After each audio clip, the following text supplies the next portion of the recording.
जब भी बारिश होती तो मैं अक्सर अपना बिस्तर उठाकर छत पर सोने चला जाता, क्योंकि बारिश में सोने का मज़ा कुछ और ही है। वो भी एक गर्मियों की रात थी। सब घर वाले छत पर सो रहे थे। अचानक रात को बारिश होने लगी तो सारे अपनी चादरें और तकिए संभाले नीचे भागने लगे। मगर मेरी आदत थी कि मैं नीचे की चटाई अपने ऊपर डालकर सोता रहता जब तक बारिश जोर ना पकड़ लेती, क्योंकि मुझे ऐसा करना बहुत अच्छा लगता था। सारे घर वाले नीचे चले गए और मैं चटाई ओढ़े सोता रहा। मैं नींद में था। अचानक मुझे दो बिल्लियों की चीखने की आवाज़ें आईं, गोया जैसे वो आपस में लड़ रही हों। लड़ते हुए उनकी आवाज़ें बहुत खौफनाक लग रही थी। वो लड़ते लड़ते छत की चारदीवारी पर भागने लगी। उनकी रोने की आवाज़ें सुनकर मैं बेचैनी से जाग उठा। पहले सोचा कि जूता उठाकर मारूं और इनको भगा दूं। फिर सोचा मैं इतने अंधेरे में कहाँ जूता ढूंढता फिरूंगा, खुद ही लड़कर थक कर चली जाएंगी। अचानक वो खामोश हो गई। मैं दोबारा गलूदगी में चला गया। तभी एक बिल्ली की जोरदार चीख मेरी चारपाई के ऐन नीचे से आई और मैं उछल पड़ा। मैंने चारपाई के नीचे देखा, मगर वहाँ कुछ न था। इधर उधर नजर दौड़ाई, मगर वहाँ भी कुछ न था। मैंने सोचा कि शायद मेरे उठते ही उसने साथ वाले घर में छलांग लगा दी होगी। मैंने जूता अपने पास रख लिया कि अगर अब आई तो इसे नहीं छोड़ूंगा। मैं दोबारा लेट गया और खुद को पुरस्कून करते करते थोड़ी देर बाद दोबारा नींद में चला गया। आँख तब खुली जब बिल्ली के गुर्राने की आवाज़ मैंने अपनी चारपाई की सीधी तरफ महसूस की। उसकी गुर्राहट पूरे छत पर फैल रही थी। मैंने आहिस्ता आहिस्ता अपना हाथ जूते की तरफ बढ़ाया। जैसे ही मैंने उसे मारने के लिए जूता उठाया, देखा तो वहाँ कुछ भी न था। मेरे देखते ही देखते वो बिल्ली गायब हो गई। अचानक वो गुर्राहट मेरी बाईं तरफ मुझे महसूस हुई। मैंने बाईं जानिब देखा तो वहाँ कुछ ना था। अचानक वो गुर्राहट मुझे दाईं तरफ से आने लगी। कुछ लम्हे ऐसा ही चलता रहा। मैं जिस हिम्मत देखता, आवाज़ उसके उलट साइड से आने लगी। कभी दूर से आने लगती और कभी पास से आने लगती। मुझे लगा कुछ गड़बड़ है। अचानक मैंने देखा एक स्याह बिल्ली दीवार पर बैठी थी और सुर्ख आंखों से मुझे घूर रही थी। उसकी आंखें अंगारों की तरह दहक रही थीं। मैं कांपते हुए उसे देख रहा था। मैं खौफज़दा हो गया था। इतनी हिम्मत नहीं थी कि मैं भाग खड़ा हूँ। फिर वो अचानक बड़ी होने लगी और मेरे देखते ही देखते वो एक बकरी के जितनी हो गई।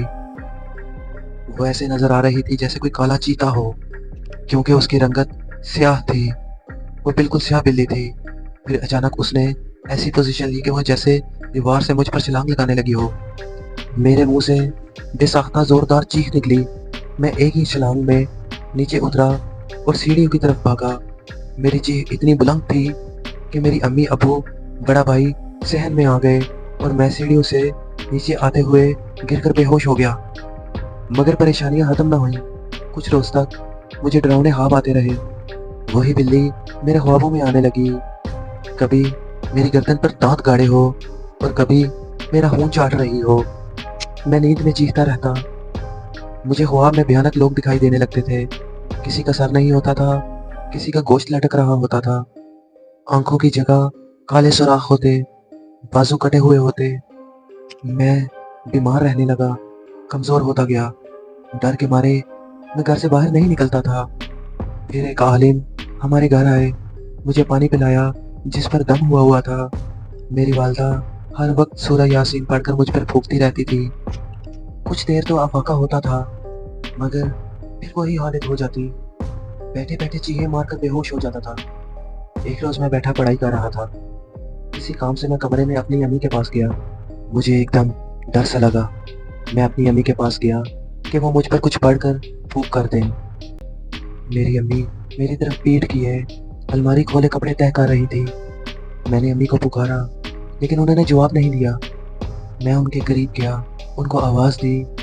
उन्होंने मुड़कर देखा, मगर वो मेरी माँ नहीं थी। वो एक खौफनाक शक्ल की औरत थी। उसका रंग तांबे जैसा था, आंखें उसकी सर्द और मुंह का दहाना बड़ा था। वो हाथ मिलाए खौफनाक तरीके से हंसी चली जा रही थी और मुझे अपनी तरफ बुला रही थी। उसके दांत चमक रहे थे। मैं तो पहले ही डर के अपनी वालदा के पास दम करवाने आया था। उस औरत की शक्ल देखकर तो मैं वहीं बेहोश हो गया। जब मैं होश में आया तो मौलवी साहब मेरे सरहाने बैठे थे। कुछ पढ़ रहे थे। मेरे अब्बू शदीद परेशानी में बैठे थे। मौलवी साहब के पूछने पर उनको मैंने सारी बात बताई और वो सोच में पड़ गए।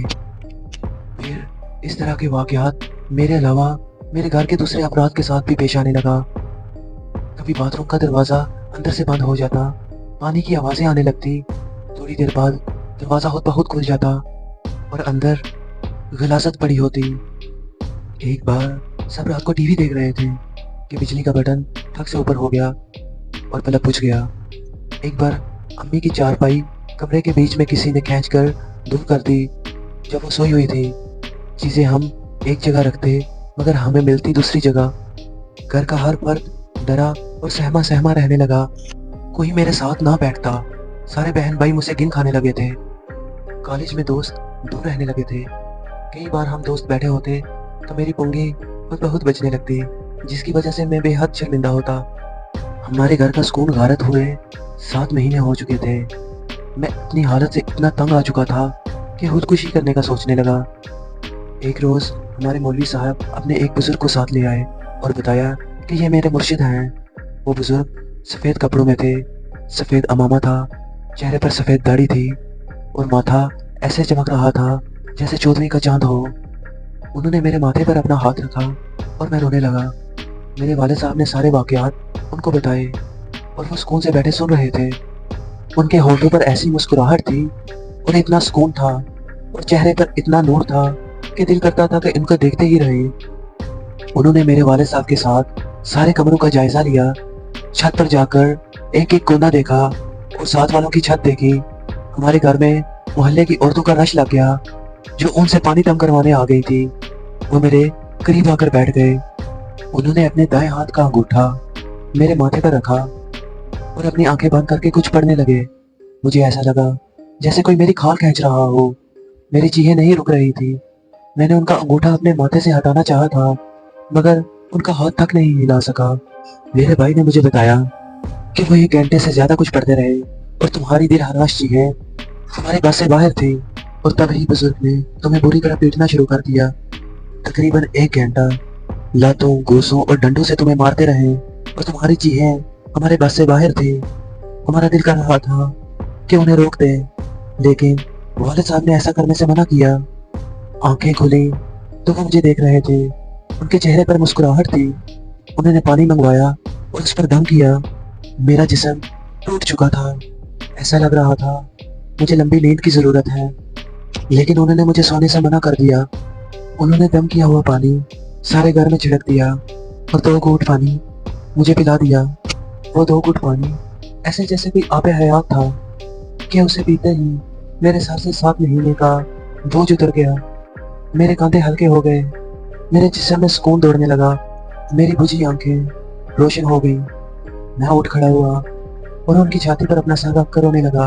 उन्होंने मेरे सर पर हाथ फेरा और चले गए। आज इस बात को 2 साल हो चुके हैं और अल्लाह का शुक्र है कि फिर कोई वाकया पेश ना आया। दोस्तों, अगर आपको ये वीडियो अच्छी लगी तो इसको लाइक और कमेंट जरूर करें और अगर आप इस तरह की वीडियोस देखना चाहते हैं तो चैनल को सब्सक्राइब जरूर कर लें। Thanks for watching this video. अल्लाह हाफिज़।